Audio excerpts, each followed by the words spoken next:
ರೈತ ಸ್ನೇಹಿತರಿಗೆಲ್ಲ ನಮಸ್ಕಾರ. ಸ್ನೇಹಿತರೆ, ನಾವು ಯಾವಾಗಲೂ ಗದ್ದೆಯಲ್ಲಿ ತೋಟ ಮಾಡೋಕೆ ಒಂದು ಹುಚ್ಚು ಹಿಡಿದು ಬಿಟ್ಟಿದ್ದೀವಿ ಇವಾಗ. ಏನಂದರೆ ಗದ್ದೆಯಲ್ಲಿ ತೆಂಗಿನ ತೋಟ, ಅಡಿಕೆ ತೋಟ ಈ ಥರ ಎಲ್ಲ ನಾವು ಮಾಡ್ತಾ ಇರ್ತೀವಿ. ಆ ಥರ ಮಾಡಿದ್ರೆ ಏನು ಪ್ರಾಬ್ಲಮ್ ಆಗುತ್ತೆ ಅನ್ನೋದು ನಿಮಗೆ ಇವಾಗ ಲೈವ್ ಆಗಿ ನೀವು ನೋಡ್ಬೋದು.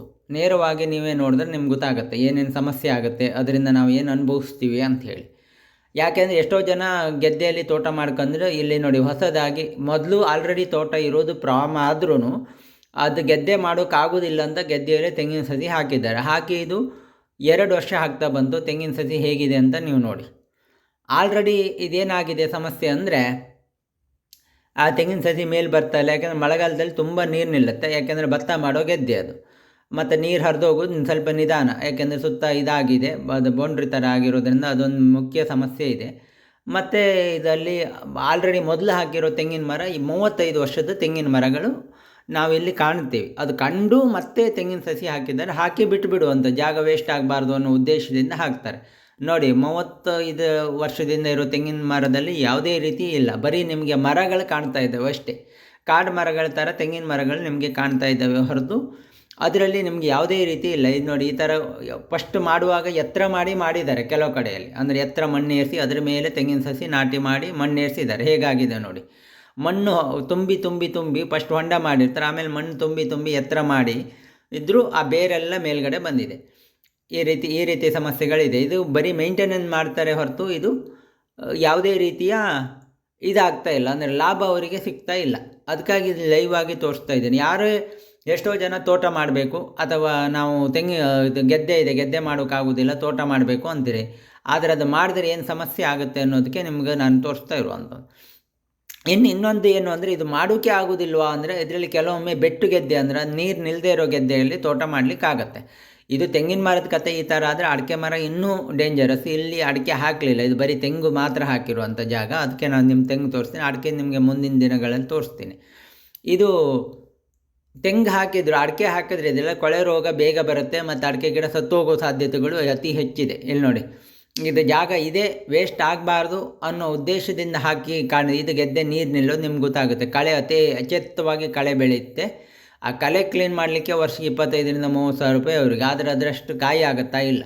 ಇವೆಲ್ಲ ಕೆಲವು ಮಣ್ಣು ಎತ್ತರ ಮಾಡಿ ಹಾಕಿರುವಂಥ ಗಿಡಗಳು. ಇವು ಗಿಡಗಳದ್ದು ಅದೇ ಥರ 35 ವರ್ಷ ಆಗಿದೆ ನೋಡಿ. 35 ವರ್ಷ ಆದರೆ ಯಾವ ರೀತಿ ಇಳುವರಿ ಇದೆ ಅಂತ ನಿಮ್ಗೆ ನೋಡಿ.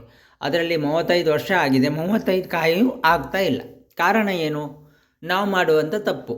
ನಮಗೆ ಗೆದ್ದೆ ಗೆದ್ದೆ ಅನ್ನೋದು ಭತ್ತ ಬೆಳೆಗೆ, ಯಾಕೆಂದ್ರೆ ನಮ್ಗೆ ಆಹಾರ ಬೆಳೆ ನಾವು ಬೆಳಿಲೇಬೇಕು. ಬೆಳೆದೇ ಇದ್ದರೆ ಎಲ್ಲವೂ ತೆಂಗಿನ ತೋಟ ಮಾಡಿಕೊಂಡು ಬರೀ ತೆಂಗಿನಕಾಯಿ ತಿನ್ನೋಕ್ಕಾಗತ್ತಾ? ಅಡಿಕೆ ತೋಟ ಮಾಡ್ಕೊಂಡು ಬರೀ ಅಡಿಕೆ ತಿಂದು ನಾವು ಬದುಕೋಕ್ಕಾಗತ್ತಾ?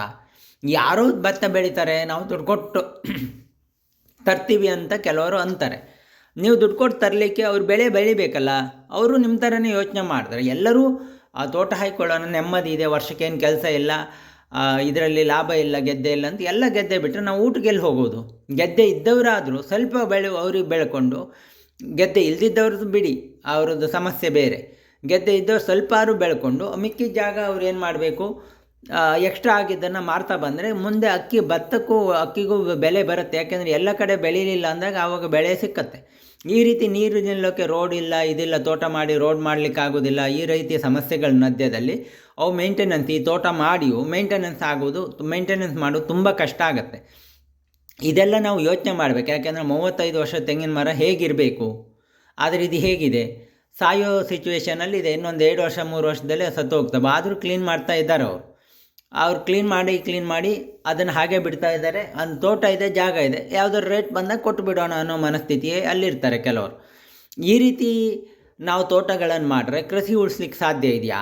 ನಾವು ಏನೋ ಆಸೆಗೋಸ್ಕರ ತೋಟ ಮಾಡಿದ್ರೆ ಅದರಿಂದ ಲಾಭ ಇದೆಯಾ? ಇವೆಲ್ಲ ನಾವು ಯೋಚನೆ ಮಾಡಬೇಕು. ಗೆದ್ದೆಯಲ್ಲಿ ಯಾರು ತೋಟ ಮಾಡುವಂಥವರು ಸ್ವಲ್ಪ ಎಚ್ಚರ ವಹಿಸಿ ಆನಂತರ ತೋಟ ಮಾಡಿ. ಯಾರೋ ಮಾಡಿದ್ದಾರೆ ಅಂತೇಳಿ ಮಾಡಲಿಕ್ಕೆ ಹೋಗಬೇಡಿ, ಯಾಕೆಂದರೆ ಅದು ಜೀವನ ಪರ್ಯಂತ ಬೆಳೆ ಬೆಳೆಯುವಂಥದ್ದು. ಅದಕ್ಕಾಗಿ ಎಚ್ಚರದಿಂದ ತೋಟ ಮಾಡೋಣ ಅಂತ ಹೇಳ್ತಾ, ಕೃಷಿ ಸುದ್ದಿ ಹಾಗೂ ಮಾಹಿತಿಗಾಗಿ ಸಬ್ಸ್ಕ್ರೈಬ್ ಮಾಡಿಕೊಳ್ಳಿ. ಮತ್ತು ನಾವು ಹೊಸ ವಿಷಯಗಳನ್ನು ಮತ್ತು ಕೃಷಿ ಜೊತೆಗೆ ಸಂಸ್ಕೃತಿ, ಅಂದರೆ ನಮ್ಮ ಕೃಷಿ ಜೊತೆಗೆ ಎಲ್ಲ ಸಂಸ್ಕೃತಿಯು ಮಿಳಿತವಾಗಿದೆ. ಅದಕ್ಕಾಗಿ ಕೃಷಿ ಸಂಸ್ಕೃತಿ ಅಂತ ಈ ಚಾನಲ್ ಇಟ್ಟಿರುವಂಥದ್ದು. ನಿಮಗೆ ಕೃಷಿ ಒಂದೇ ನಮ್ಮ ಜೀವನಕ್ಕಲ್ಲ, ಅದ್ರ ಜೊತೆ ನಮ್ಮ ಸಂಸ್ಕೃತಿಯೂ ಬಂದಿದೆ. ಆ ಸಂಸ್ಕೃತಿನೂ ನಿಮಗೆ ಇನ್ನು ಮುಂದೆ ತಿಳಿಸ್ಕೊಡುವಂಥ ಕೆಲಸ ಮಾಡ್ತೀನಿ. ಅದಕ್ಕಾಗಿ ನಿಮ್ಮ ಸಪೋರ್ಟು ಸಹಾಯ ಇರಲಿ ಅಂತ ಹೇಳ್ತಾ, ಮತ್ತು ಇನ್ನೊಂದು ಎಪಿಸೋಡಲ್ಲಿ ಇನ್ನೊಂದು ವಿಷಯದ ಬಗ್ಗೆ ಮತ್ತು ಬೇರೆ ಬೇರೆ ಬೆಳೆಯಲ್ಲಿ ಆಗುವಂಥ ತೊಂದರೆಗಳನ್ನು ನಾವು ಇವಾಗಲೇ ತಿಳ್ಕೊಂಡು ಎಚ್ಚರವಾಗಿ ಬೆಳೆ ಬೆಳೆಯೋಣ ಅಂತ ಹೇಳ್ತಾ ಮತ್ತೆ ಮುಂದಿನ ಭಾಗದಲ್ಲಿ ಭೇಟಿ ಆಗ್ತೀನಿ. ನಮಸ್ಕಾರ.